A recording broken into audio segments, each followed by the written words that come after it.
Good morning, everybody, and welcome to TLC Live. As every Wednesday, I'm Andrea Gomez and my co-host, amigo de siempre, Orlando Sanchez. Co-host. I'm in Sorry, charge of I'm this. the co-host. Yeah, I'm the host. You're the co-host. I know, So but good morning. I understand we're having a few technical difficulties. We're having difficulty getting our signal out on Facebook. So YouTube for now until we can get Facebook back up. But anyway, going to be an exciting program. We're going to talk about the impact of the waves of human beings coming across Latin America through Mexico and into and on the U.S. border. So we have a couple of guests that are very knowledgeable about what is happening down on our southern border. But, Andrea, we've been very active, as you know, because you joined us. We were in San Antonio this weekend with our leadership Latino class. So tell everybody how you think it went. oh, it went great. We have approximately 30 attendance 30, in 35. San Antonio. Yeah, 30, 35 in San Antonio. We had the pleasure and the honor to have also John Lujan, that he was recently elected for the position, the State Representative State District Representative District 118. 118. Yeah. Okay, 118. And we also have many people, giving the class and sharing their knowledgeable and experience when it comes to run for office, because it's a very complex situation. Running for office is not just like just go and find votes. Yeah. It's a long process, and we're trying to educate our community, especially our Latino community, because not only we are growing so fast, but we need Latino representation in at every level, state, local, state, and federal. Yeah, so that's what the Leadership Latino classes do around the state of Texas is we sort of hold these seminars, one-day intensive seminars, and sort of feed these young people, let's say out of a fire hose, about how to file for office, how to comply with Texas Ethics Commission laws, how to address the press, how to raise money, how to campaign, how to formulate a speech. We videotape them, we critique their speeches, and they walk out with a little better sense of what it's like to be a candidate and what it's like to be involved in politics. Not all of them will move on to be candidates. Some of them participate in the infrastructure of the political process. They may become campaign managers. They may become press secretaries. And so this is a photo of our class in San Antonio that Mark has up for you all to see. Our next one is going to be in El Paso, Texas. So we hope that you'll make arrangements to join us. It's going to be towards the end of January. And then, of course, Andrea couldn't hang with us the entire weekend, so she came back to Houston. But I went on down to Corpus Christi for a huge rally in Nueces County. The Nueces County Republican Party had a rally, and they named it Red E Together. And it's REDY, which means and in Spanish, together. Red E Together. And the governor was on stage, but of course, I was the warm-up act for the governor. I'm just kidding. But there I am on the stage, firing up the crowd and talking about the mission of Texas Latino Conservatives. And then I had the opportunity to move up the coastal bend and went up to Jefferson County, which is the Beaumont area, and I ended up in Port Neches last night, where I was invited to speak to the Southeast Texas Republican women. They had a great turnout, and this is a photograph of a young man that's a United States Marine, served in Afghanistan, and then served in the reserves in the Marine Corps. He actually ran for city council of Beaumont. He fell a little short, but Elias is about to start a chapter of the Hispanic Republicans of Texas in Beaumont. This is Elias Ibarra. And then I had the opportunity to meet another young lady by the name of Roxanne Acosta Helberg. She is running for county clerk in Jefferson, Texas. She actually was a farm worker down in South Texas and is married now, and she and her husband are in Jefferson County. He's a very successful business entrepreneur, and she has decided to run on the conservative ticket for county clerk in Jefferson County. The reason I'm showing you all these images is that wherever we travel in the state of Texas, there is tremendous excitement by the Latino community to represent their constituents on the Republican ticket on the conservative side. So there you have it. Now, let's move on to the topic of the day, which is the impact of undocumented aliens or illegal immigration affecting the United States. And our guest this morning is a man that I've known for many, many years. I have tremendous respect for him, and I'll let him tell you his background, but he is now an author. He was the head of the Customs and Border Patrol Division, I believe, and we'll get Hipolito to clarify that, but he has authored 3 books. His first book was called The Shadow Catcher, and Mark has an image of that if he wants to put it up. Very popular book, talks about some of his experiences. And you have it in English and Spanish. Yeah, El Cazador de Sombras en español. Claro. And then he's written another book called In Hunt of Mansing, and he's going to tell us who Mansing was. And his third book is Deep in the Shadows. And so he is a Texan. He grew up down in the Big Bend region of Texas. He served our country ably for many, many years. And now he has taken a few minutes out of his day to be with us. So, Hipolito, buenos días, ¿cómo estás? Good morning, Orlando. Muy bien, Andrea. It's a Hipólito, pleasure amigo, being on. años sin verte. Qué Yes. emoción y qué honor poderte tener con nosotros aquí en el programa. Igualmente para mí. Gracias por la invitación. It's a distinct pleasure. And do we go in English or Spanish? Which is the best approach? We do the program mostly in English. We say it's 80-20, 80% English, 20% Spanish. But feel free to speak whatever language you want. But listen, let's start off by informing our viewers. Where are you from? What has been your service career for the taxpayers of the United States? You're a true patriot, but I'm going to let you say it in your own words. Thank you, Orlando. Yeah, those are very kind words. I actually grew up in West Texas. I joined the U.S. Navy when I was 17, served 4 years, and shortly thereafter, I joined the U.S. Border Patrol in Marfa in West Texas, and made a tremendous amount of moves throughout my years in the service with my wife and my children. 3 of my sons are also agents for the U.S. government. My second son has been a military pilot. All are federal agents at this time, and of course, my daughter is an attorney here in Houston. I spent 13 years serving outside the country with the Department of Justice at U.S. embassies in Mexico City, Philippines, U.S. consulates in Ciudad Juarez and Monterrey. And ultimately, I retired here in Houston. I was in charge of the immigration office here in Houston for 3 years before I retired. And I started writing some of my stories. And by the way, all the stories in the books that I have written, the 3 books, are all true stories, undercover cases throughout the world, throughout the United States. I met a lot of good people. As you might read in Deep in the Shadows, I arrested the father of the Flores twins in Chicago, Illinois. They ultimately became the informants who worked with DEA to get El Chapo. So that's a long history there. But I did 30 years with the U.S. government as a federal agent.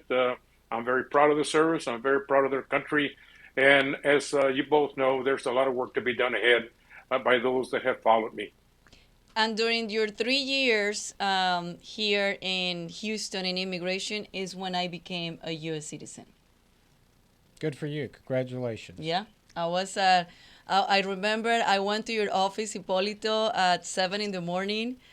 We had coffee and donuts before we went to the ceremony, the U.S. citizen ceremony, and I cannot forget that day. That was one of the biggest days for me, and I'm an honor to see you and to be your friend, and for you to be my friend, and to help me during those processes. Thank you. As a matter of fact, we have a video of that tape back then, Andrea. We still have it here at home. And as a matter of fact, congratulations during that time. I was very proud to see you become a citizen like the many other citizens that were at that ceremony, which was over 2,000, by the way, becoming American citizens, including one young lady who lost her life in Iraq. You might remember she I immigrated remember. from Mexico to the United States, and I set up a naturalization ceremony for her during the same time that you Yes. became an American citizen, so that she could get posthumous citizenship because of her service to our country. She was the only child of a couple that had immigrated from Mexico to the United States. So there was a lot of joy and a lot of emotions, Andrea.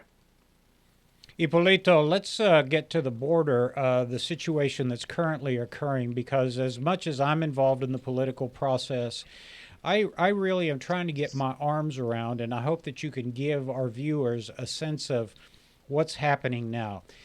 In the past, as you know, I'm a veteran of the United States Air Force, and I was stationed in the Del Rio sector at Laughlin Air Force Base in 1976. And I tell everybody that in 1976, we really didn't have any checkpoints along Highway 90, which runs parallel to the Rio Grande River.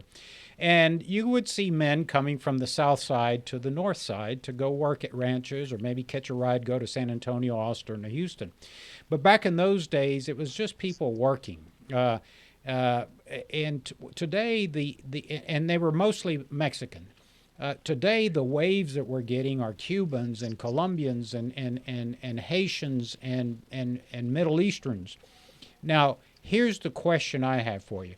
Where in the past it was, a handful of men crossing, today it's waves of humanity, 10,000 people.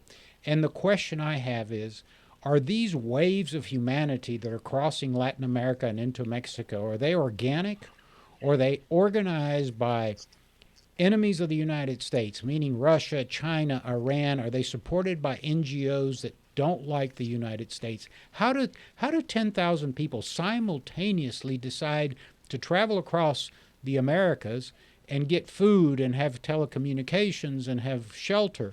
Is this organized or is it organic?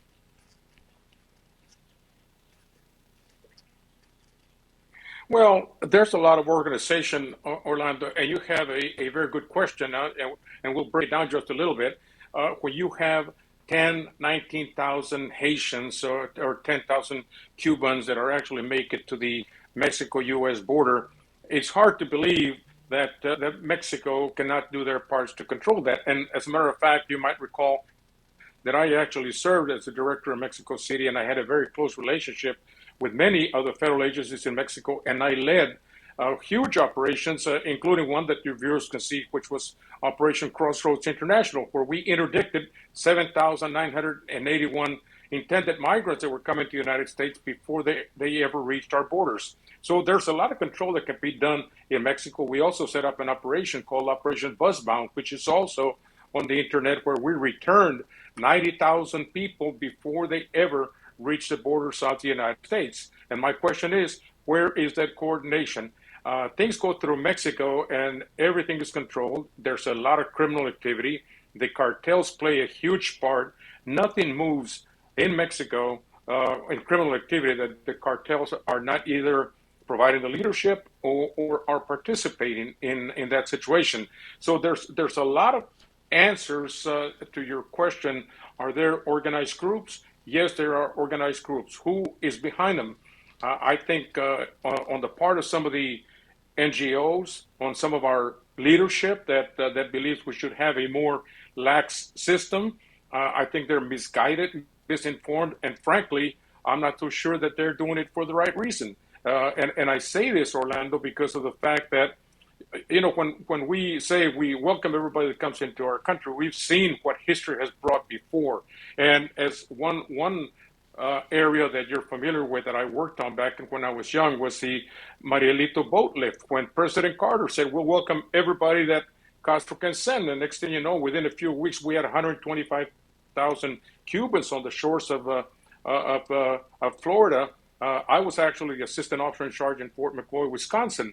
So my point is that we should learn from those experiences. The current administration certainly hasn't done its part. I think that they are very chaotic. I think there's a very they won't come up publicly and state it, but their agents are demoralized, not because they want to have a harsh closed border, but because of the fact that there's no control. There's when we have 10, 15,000 Haitians coming across Del Rio, where you served, that causes a lot of concern. Now back to what other elements are coming through. It's so easy to infiltrate those organizations, Orlando. It's easy to infiltrate the organizations in El Salvador, Guatemala, and make it up to the United States. So there's a huge concern for border security. We don't need to shut the border, but we can't open the border the way it's going on right now. And I think it's a lot of concern, and I don't want to make it political, but I think the current administration, is going to have a very difficult part informing the American public what they were trying to do. And I realize elections play a big part, and elections have a lot of meaning, but I think the American public is not fooled by it. And I don't want to make it a political issue, but I think they can do better, and it's been very chaotic. It's a big concern. And just to give you an example, if I may, the increase in apprehensions along the border has gone up to 1.7 million people. Not just the Haitians that came into Del Rio. We have entry points in Tijuana, entry points in El Paso, Eagle Pass, McAllen. 1.7 million people. We hadn't seen that type of apprehensions in years. And one of the reasons people come up is because they have the mistaken notion that it's okay to walk across the border. And for some reason, I think the administration has played a big part in encouraging people to travel through Mexico, putting themselves in great danger, the cartels, spending a lot of money. People get smuggled from Ecuador to New York City, Orlando and Andrea, and they're paying $20,000 to get smuggled. It's not a free trip, with all the dangers, the peril along the way. And you've seen it here in Houston, where people are kept hostages, even if they pay $10,000. Then the criminal elements will ask for more money. And one final point, from the 1.7 million apprehensions, over 10,000 people, 10,000 of those aliens that were apprehended had criminal records, either here in the United States or in their home countries, included people who had committed murders, rapes, sexual abuse, thieves. So I think that there's a lot of concern for how immigration is being handled, and I think the administration better take a look at what they're doing. Hipolito, you were saying on your statement, you were saying like we need to learn from the past experience. Have we really learned something? Because apparently, with these numbers that you're telling us, I don't know, what have we learned?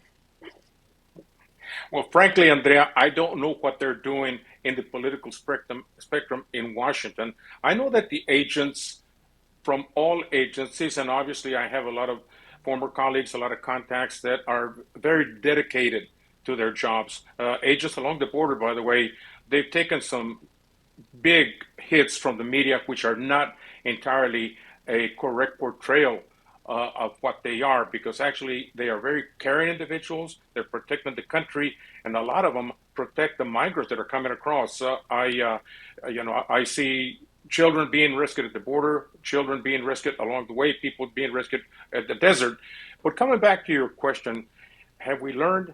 No. And I think that and it's not just this administration, the prior administration, the administration before, because actually the concept of why people come to the country, it's always not looked at. Come to the country because they come to make a better way of life. Secondly, what has happened over the years, because of our neglect of immigration enforcement, there are so many people here that now have relatives in the United States, from El Salvador, from Guatemala, and it's a way of life. So we have not learned. One of the things that NGOs and some of our political leaders say, well, our responsibility is to go and create jobs in El Salvador and Guatemala. So let's give the government $200, $300, $400 million. And believe me, I participated in negotiations during my diplomatic career, and it doesn't work. People keep coming because we have allowed employers to continue in the States. But that has become a way of life. You look at home building, the hospitality industry, landscaping, all those particular matters that both of you are very familiar with. if the government really wanted to control illegal immigration, it doesn't take a lot to do that, because once employers are notified that they are under investigation, an audit is requested of their records, and you would be surprised how they are willing to come into focus, because the owners don't want to be indicted. They don't want to. They don't want to have mass arrests at their locations. And a good example is Swift Corporation. Where more than 1,000 people were arrested in one day. Tyson Foods, many years ago, when the government went after them, all of a sudden they were willing partners with the government become compliant in hiring. Now, the question is, how do we provide that labor? There's temporary worker programs that had they been initiated many years ago, the people would be willing to come and work in the United States and go back to their home countries rather than having to stay here and smuggle the remaining members of the family over the years. But that's what we have right now. Yeah, you're absolutely correct. This is the problem with the legislative branch of the federal government. By the way, they haven't had any significant amendments or changes to the immigration laws in quite some time. And Washington, D.C., both the executive branch and the legislative branch think that we are stupid and we don't understand what's going on. We fully understand what's going on. There is a thirst in this country for cheap labor. And cheap labor is provided by the undocumented alien. The moment we document them, they have to comply with all of our laws. They have to pay Social Security and taxes, and they have to be provided some benefits, and their wages go up. So Washington, both the executive branch and both the U.S. Congress, and the massive employment magnet, because everybody knows if you go into these major hotel chains, that the ladies providing cleaning services in their hotels are mostly Hispanic, probably a lot of them undocumented. You just talked about, let's say, in the home building industry, the framers, the roofers, the painters, the bricklayers, the guys that put stucco on the exterior. If you drive through Texas, massive construction projects on highways, mostly Latino men. So the magnet is that we have employers that employ the undocumented. The thirst is for the cheap labor. We are not hoodwinked by Washington, D.C. If Congress and the executive wanted to fix this problem, we are a great country. We have the resources, and we can address it. And when you talk about not learning from past mistakes, we hear about immigration adjustments in the law, which are desperately needed. But what they'll do is they'll propose a pathway to citizenship. Now, everybody knows in 1986 we provided that. And we were told that we would reinforce the border, that we would stop this nonsense of illegal immigration. We'd give an opportunity for non-criminal aliens in this country to apply for citizenship. And that happened. And so millions became U.S. citizens, and millions didn't.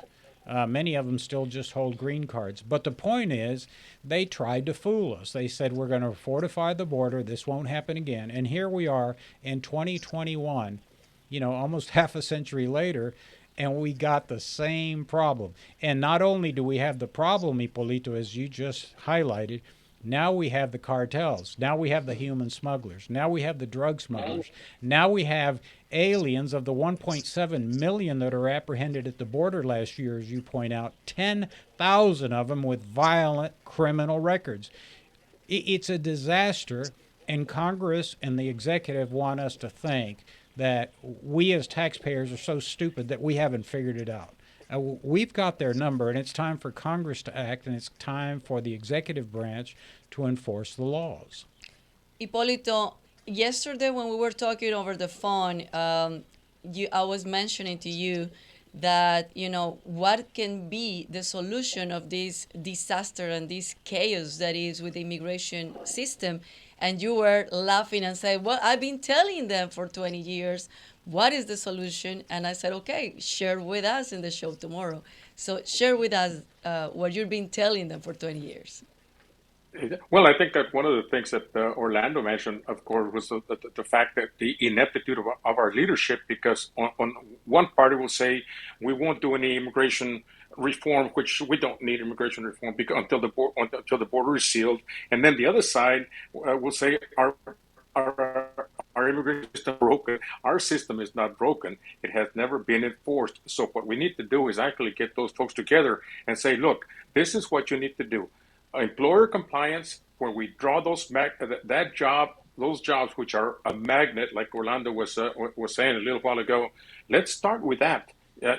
Make employers aware that they have to comply with the law, target them for investigations. I met with a head of ICE during the Trump administration. In his office, we grew up together as agents, and I told him, I said, Tom, all you guys need to do is start issuing I-9 subpoenas. And I was talking about specifically about the state of California because they're very parochial about any immigration enforcement in California, as you well know, and I'm using those terms diplomatically.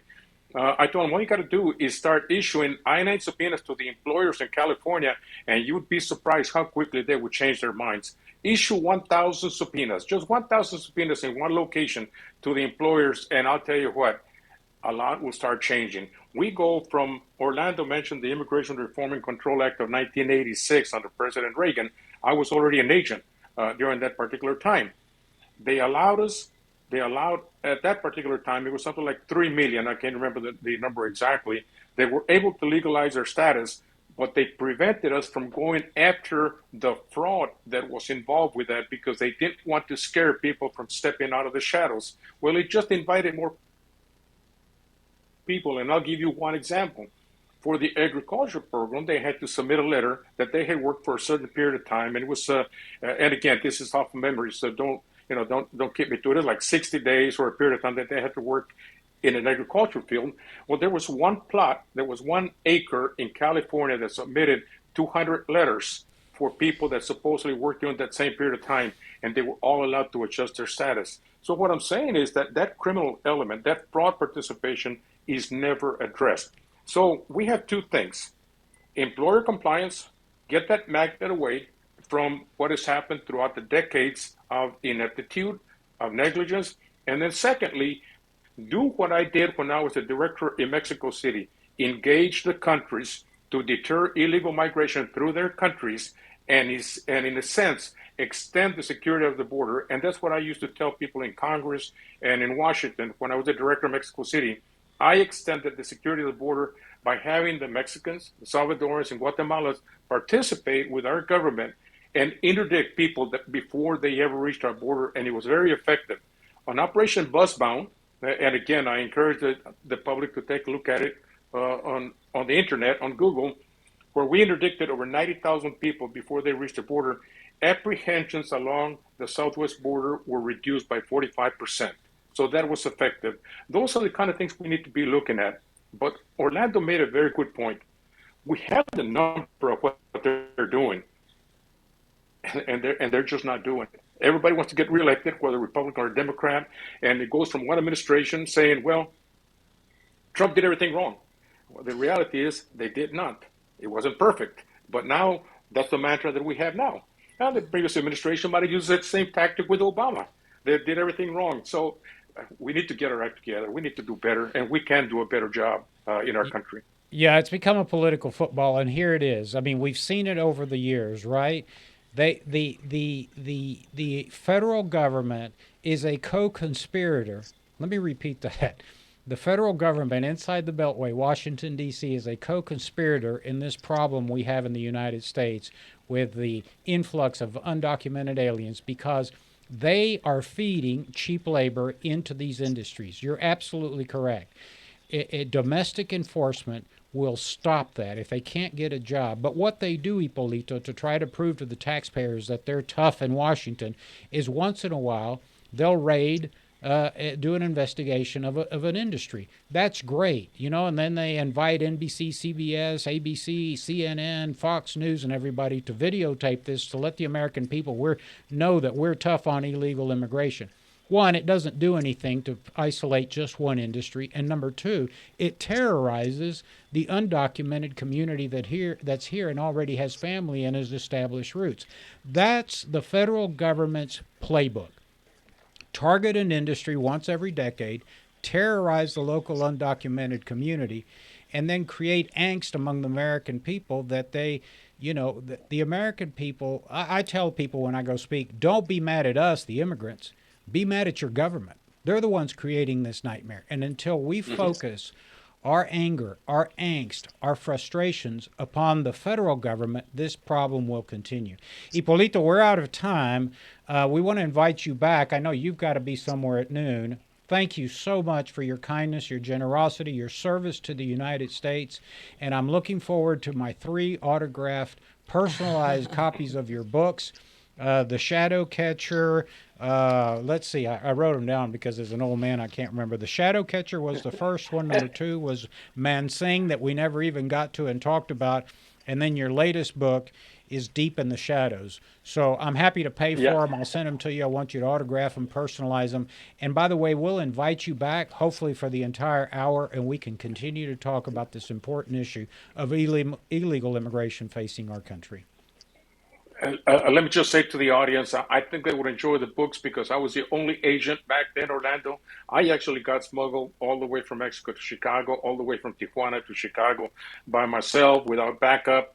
I infiltrated the largest smuggling organizations in the United States. I have the record for the top 6 or 7 undercover smuggling cases in our nation that will never be repeated. One, because our agency no longer exists, but I don't think that they would. I had one case, by the way, out of Del Rio, Texas, that we indicted 40 defendants in one case alone. So it kind of gives you an idea. And there's so much to talk about in those books. There are a lot of great people that I met along the way. Some immigrants, aliens that came into the United States that I ran into, that I arrested, criminal defendants. Again, all are true stories. The biggest counterfeiter ever encountered in the history of our agency. I was undercover, and I actually lived with 5 illegal aliens for 3 weeks without backup at that time because when I infiltrated his organization. So I think in promoting my books, I think they'll like those particular stories. And by the way, for your information, we do have we're under contract with a producer and a very well-known personality in California and in Hollywood. And I hope that it goes through. It's a long process, but we have so much to talk about. And I thank you both for having me. I do talk a lot. I enjoy what I do. Go ahead, Orlando. No, that's good. Thank you. I appreciate it. We got another guest standing by, Hipolito. We're going to invite you back and spend the whole hour talking about your 3 books. So God bless you. All right. Felicitaciones. Gracias, Hipolito. Our next guest is my dear friend, Bob Price. Bob is an Air Force veteran, has become quite the reporter for Breitbart, and he is standing by. We're going to talk about continue to talk about the illegal immigration issue. I know that Breitbart has been heavily involved down on the border, reporting on what's going on. That is a photo of Bob. He is the associate editor, senior editor, and news contributor for Breitbart. And Bob, thank you for your service to our country. You continue to keep us informed, and you served in the United States Air Force. And you are a great patriot. Thank you for taking a few minutes to be with us. You're muted, Well, thank Bob. you, Orlando. I appreciate you inviting me on the show. Andrea, nice to see you too. Bob, nice meeting you, and thank you for your time. It's a pleasure to be here and an honor.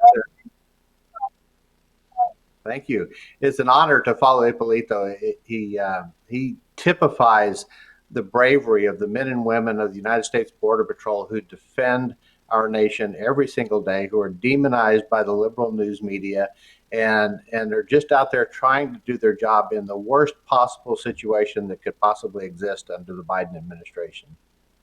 There's no question about it, Bob. I'm a taxpayer. I have a house on the southern border in Kinney County, and I just admire the work that our CBP agents do, and they've got a tough job. I just wish they had more support from. I know they have the support of the American people, but it's just shameful what the American press has done to our CBP agents along the border, especially with the Europeans and the Brits publishing those photographs of our men on horses, our men and women on horses with long reins that they have, trying to hoodwink us into believing that we're whipping the immigrants. It's just shameful what they do.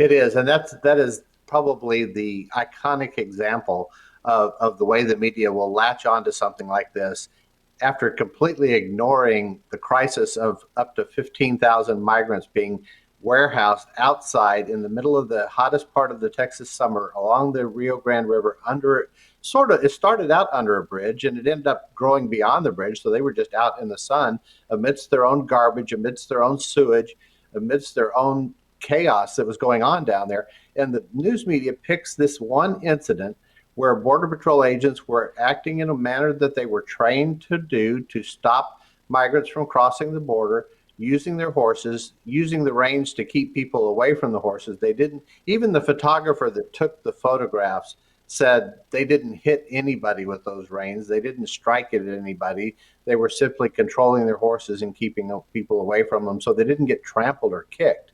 And my hat is off to those agents. The horse-mounted Border Patrol units do a fabulous job of going out and getting to difficult to reach places in the deserts of Arizona, New Mexico, and West Texas, and saving lives, saving hundreds and thousands of people's lives every single year. The Biden administration doesn't seem to care about that. They were quick to just throw those people under the bus and accuse them of horrific wrongdoings, which never occurred. Yeah, we were talking to Hipolito a moment ago, Bob, because one of the things that I'm very interested in, because I've been following this illegal immigration issue for almost half a century. And again, as you know, I was stationed at Laughlin Air Force Base for many years, so I have a keen personal perspective on what's happening. And let me ask you, as a reporter that's been on the ground, and Breitbart's been covering this quite extensively, this wave, this new illegal immigration problem is different than what we used to have in the United States, where Mexican men from Mexico would come to the United States to work. Now it's waves of humanity, and I submit to you, Bob, this is my personal opinion, but if you have any anecdotal evidence to corroborate what I'm about to say, please share it with us. I believe the enemies of the United States, whether they be non-governmental organizations, NGOs, nonprofits, maybe domestic actors and foreign actors, are helping organize these waves of humanity to keep feeding them into our country and along our border to, one, create chaos, to make the United States look bad, and to flood our country with, people with tremendous social needs, poor education, poor health. I'm not saying that, I'm not going to go on the right-wing argument saying these people have diseases and they're, but they do. But that's not my point. My point is that these are not screened folks. In an immigration system that works for the taxpayers, at minimum, screens the people coming in. And so, again, the question is, does any of your reporting lead you to believe that this is an organized, concerted effort to put together a wave of humanity to come to our southern border? Well, it's clearly well organized. It's organized in several different fashions. The transnational criminal organizations, the drug cartels in Mexico, have turned this into a multi-billion-dollar business. In some of these regions, they make more money by smuggling human beings across the border than they do with their drug trafficking. And it's a great deal for them, because when you cross these migrants across the border, if they get captured, you've already been paid your retail price for smuggling these people across the border, and you're fine. You don't care that they got picked up by the Border Patrol. But with the drug trafficking, if they get intercepted at the border or somewhere along the way, or a stash house is raided in New Jersey or New York or Ohio, then they've lost that product and they can't make the retail sale to the consumer. So it's a much lower risk drug cartel shipment, or human smuggling cartel shipment, for them to take part in this business, rather than just throwing it out there and seeing what happens. But it's also organized from another perspective. When you look at the NGOs that are involved in this thing, and you looked at some of the other governmental influences that are going on, you see a concerted effort to bring this in at a time where it has the most political impact, either against the Trump administration, as we saw it a couple of times during his administration, the Obama administration, we saw the same thing happening, but it's on a much larger scale now than it ever has been before. I've spoken with some Haitian migrants who immigrated to the United States legally. And one of them contacted me after I wrote a story about this Haitian woman drowning in the Rio Grande. I believe it was in the Laredo sector. No, I'm sorry, it was in the Del Rio sector.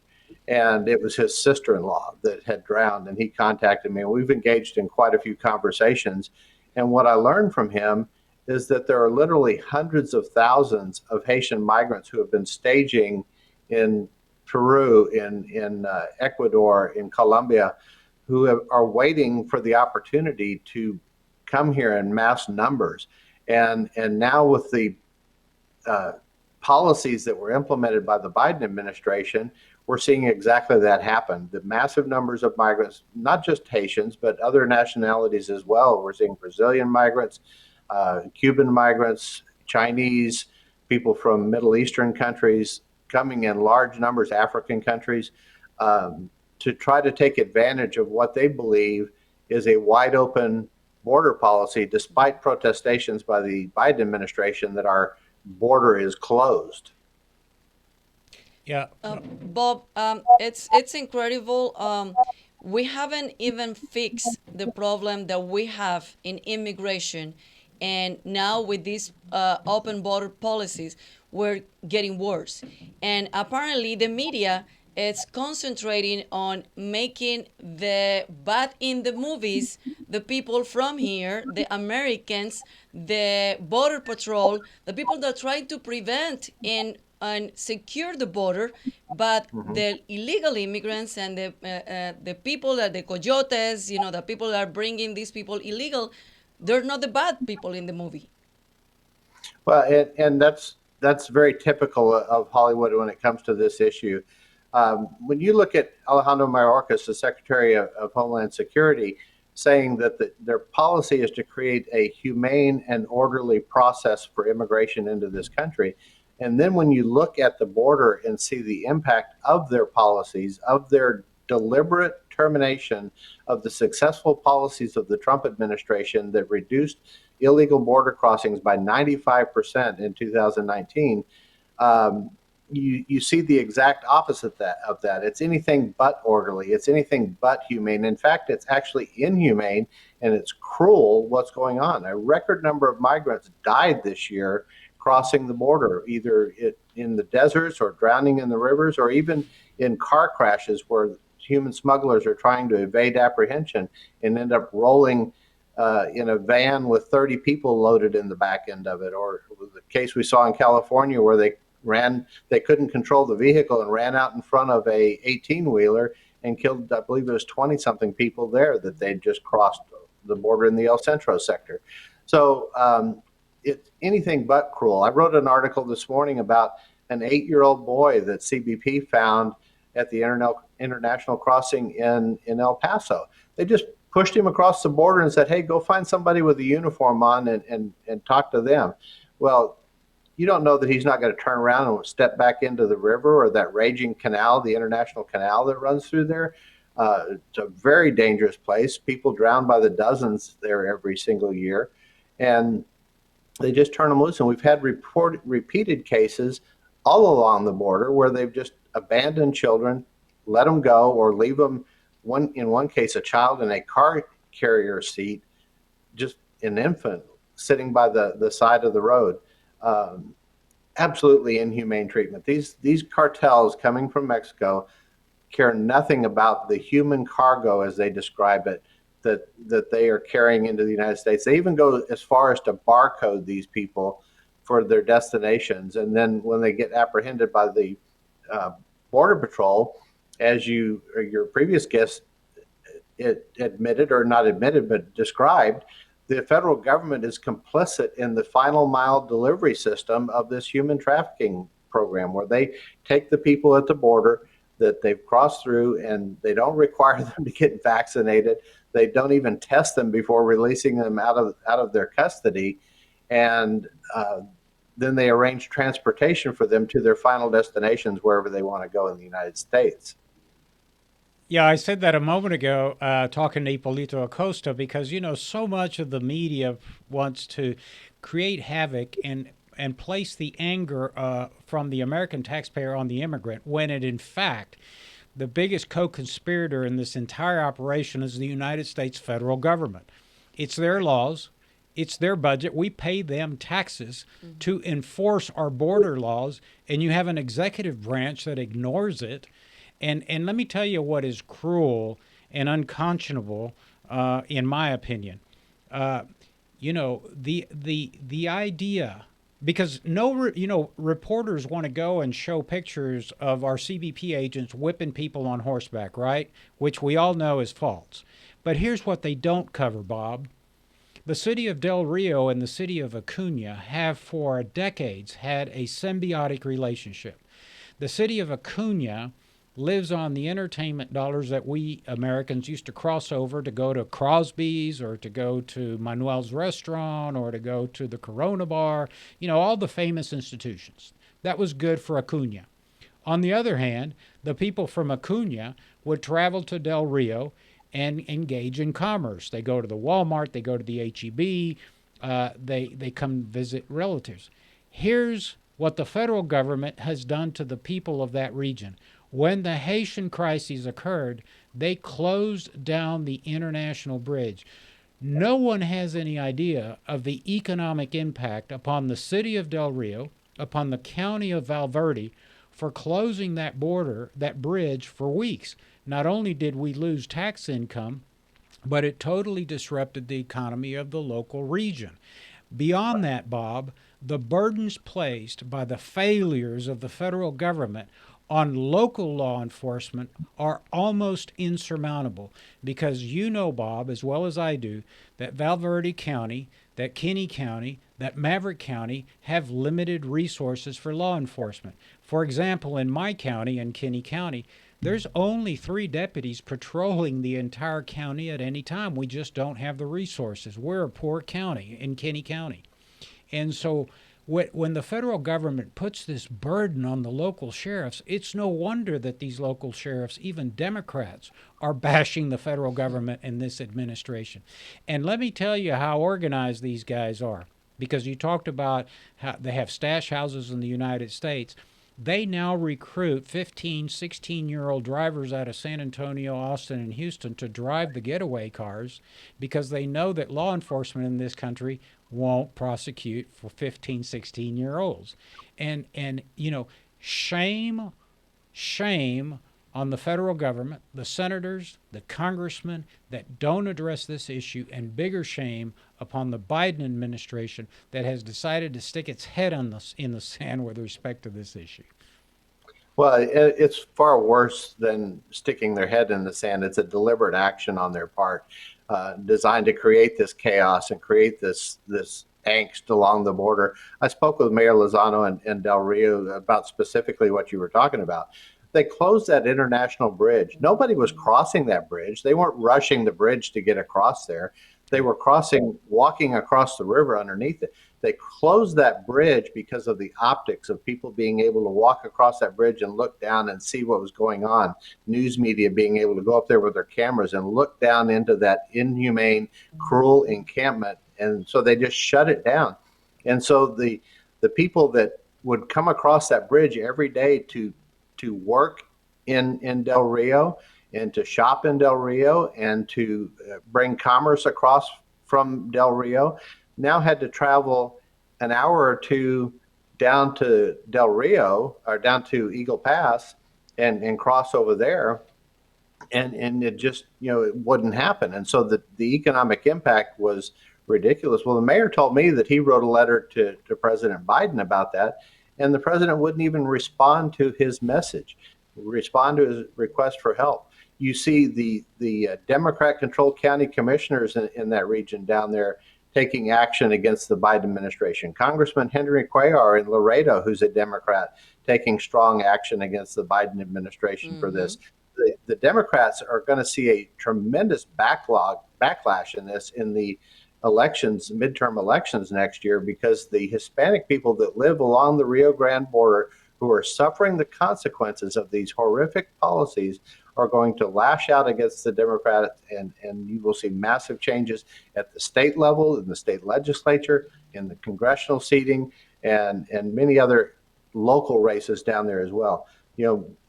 the Hispanic community, as you know, Orlando, is very conservative in that part of the state, and they don't like the goings on of AOC and the Gang of Four and all the other massively liberal social spending and social programs of the Democrat Party nationally. But historically, their traditions are that they are Democrats, and they try to stay to that as much as they can. Well, this is maybe the straw that breaks the camel's back, and you see a massive shift to the Republican side of the aisle down along the border. We already saw that shift in the last election. President Biden got much less support there, and President Trump actually won some counties that Hillary Clinton had carried just 4 years earlier. So that shift had already begun, but it's exacerbated now with the actions of this administration. Yeah, well, we're at a crossroads because I have submitted, Bob. This is my personal opinion because everybody knows the O in my Always name for opinion. is for opinion. The I have gains the gains that were made by the Republicans in South Texas, I claim, are organic claims. The taxpayers along the border, which you correctly mentioned, are longtime Tejanos, Democrats, Mexican Americans, got fed up with what's going on in the border, and they said, let's give the red team a try. So yeah, that's great, but we've got to now roll up our sleeves and, as conservatives, offer conservative solutions to these problems. And what really irritates me is that Texas is chock full of representatives in Washington, D.C. Our delegation, congressional delegation from Texas, is huge. We have 2 senators from Texas, as every state does. And yet we don't see an emphasis on the border. I mean, I'm sorry, Bob, but they'll come down, and a lot of the conservatives will take pictures of themselves next to machine guns with the patrol boats on the Rio Grande.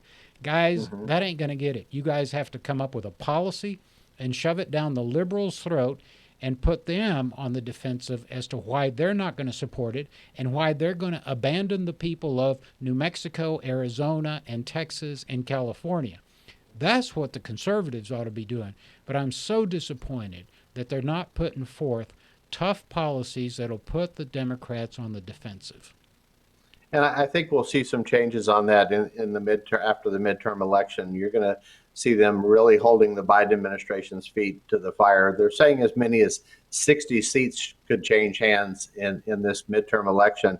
And the impact of the border policy, along with inflation and the disastrous foreign relations policies of this president, are going to pay dividends to the voters and the Republican voters who are trying to get some things done here. I think it's going to make a massive, massive difference. Well, I hope so, but let me just tell you, we've seen this movie before. We've had swings in Congress, right? We've had swings where, Newt Gingrich took over with a Contract for America. When the Obama administration was in, we saw a massive swing, and yet it's inaction. It's inaction. And the taxpayers of Texas who are bearing the brunt of illegal immigration, whether you're paying property taxes to the school district, to the hospital district in Harris County, whether you're supporting your local sheriff in Maverick County, Valverde County, Uvalde County, Kinney County, we are getting hammered, and we're done. And we need someone to step up and take action. So we're almost out of time. I know you've got a big day ahead of you, Bob. Thank you for joining us. We'd like to have you back and keep us updated as to what's going on. I'm sure Andrea has a last comment or a last question for you. Bob, thank you so much. But the last comment that I want to make is when you mentioned about the people that are crossing the border illegally and they're not getting asked for the vaccine, they're not getting asked for any test, COVID test. And this is another pandemic that we're seeing, because now they're open the flights to international flights and they're requesting the vaccine and they're requesting the vaccine card, they're requesting the test negative. And what is going on in the border? Why they're not requesting that on the border? That's the real problem that we're having. Not the people that are coming from out of the country in the flights. Well, and also before you answer that, Bob, I have a comment. You know that this whole COVID-19 has become an industry. Yeah. I mean, the idea that you now travel abroad and you have to pay $120 to get a COVID test to come Yeah. back, and you got to spend money here on this side There's a big business within going on. 72 hours to prove at CVS or Walgreens that you don't have COVID to go into those countries, and all these machinations. That's an industry promoted, you know, by the left when, as Andrea says, we got 10,000 people at the border lined up and they don't have vaccination credentials. They don't have a Negative COVID test. I mean, it's a joke. It's a joke. And let me just add, I hope that the liberals in this country keep the mask mandates on aircrafts and at airports through the election next year, because I think the American people are fed up with the mask mandates. You know, when But I it's travel, mandate for us, but it's not mandate for the and illegal when I immigrants travel, I crossing got to the wear a border. mask for 8 hours a day. I mean, this is just ridiculous. And the idea that, oh, by the way, when you're up in the air, then they're going to serve you peanuts and Cokes, you can take your mask off, because we all know that the virus is a union member, so it takes a break, right, when we take our masks off. Last word to you, Bob. All right. Well, Andrea, thank you for that topic. We know from the Rio Grande Valley sector that at least 20 to 30% of the migrants that are being released into the United States are testing positive. Once they finally get tested later down the road, are testing positive for COVID. And it's no doubt the factors that they go through in this human smuggling process, where they are packed into the backs of 18-wheelers. They're packed into stash houses where you have 50 people crammed into a little 2-bedroom, tiny little house with no PPE, no way of protecting themselves from spreading the COVID vaccine. They're packed into cars. They're packed into dump trailers, as we saw this morning in an article I wrote. And so consequently, we are importing hundreds of thousands of people into this country who not just maybe have been exposed to COVID, who are actually infected with the COVID coronavirus vaccine. And the unknown, the industry you talk about, the unknown, a hidden factor of this is the cost to consumer products. When you look at all of the plastic bottles, caps, and sprayers that were taken up for people making hand sanitizers, that drove the price of these products and the availability of these products up. And that impacts every bottle of shampoo that you buy, every plastic bottle of anything else, mouthwash, whatever. You can't get those things, and the price of those are skyrocketing because of this industry that you discussed. So thank you for having me on the show, and I would love to come back again. Encourage people, please come to Breitbart.com and read our border coverage. We're providing, I think, some of the most extensive coverage out there, and telling the story of the United States Border Patrol agents and what they go through. Thank you for your continued service to our country, Bob. God bless you, and we'll see you soon. All right, Bob, we're out of gracias. time, but we want to remind you, if you want to learn more about our organization, Texas Latino Conservatives, go to our webpage, www.texaslatinoconservatives.com. If you're a young person that wants to get involved in the political process in the United States, come to our leadership class. Our next one will be at the end of January. We don't have a specific date, in El Paso, Texas. You know, we were in the heart of blue country, which was Bexar County this past weekend, and we're going to go to El Paso. We're going to turn these blue counties red. We're going to turn them conservative because the Texans deserve it, the taxpayers deserve it, and America deserves it. Because if Texas goes blue, we will never have conservative leadership in Washington again. So we've got a tough task ahead of us. This is mano a mano combat. There's no other way to describe it. And so we're going to be active for the foreseeable future with your support. We're a volunteer organization, essentially. We're made up of a lot of volunteers. All of this costs money, so we would appreciate your donations, contributions, at whatever level. You can go to our website, TexasLatinoConservatives.com, and make a contribution. We don't care if it's $5, $100. Or become a member. It's $35. Become a member, but stay involved, get informed. We do this every week. As you can tell, we're bringing you excellent guests, and we spend a lot of time with the guests. We don't have commercial breaks. We don't, we give you half an hour of the most well-versed individuals that are experts in the field. We just had Hipolito Acosta, a man that has spent his entire career serving us and trying to protect our border. We have Bob Price, who is a wonderful, intelligent, very articulate, and very well-researched reporter on the border and we will continue to have guests like this to keep you informed. So thank you for joining us. We'll see you next Wednesday at 11 o'clock, más o menos. Andrea, puedes despedirte. Orlando, gracias. Gracias a todos ustedes por habernos acompañado y nos vemos el próximo miércoles a las 11 de la mañana en TLC Live con más información sobre todo lo que le interesa a nuestra comunidad. Chao, chao.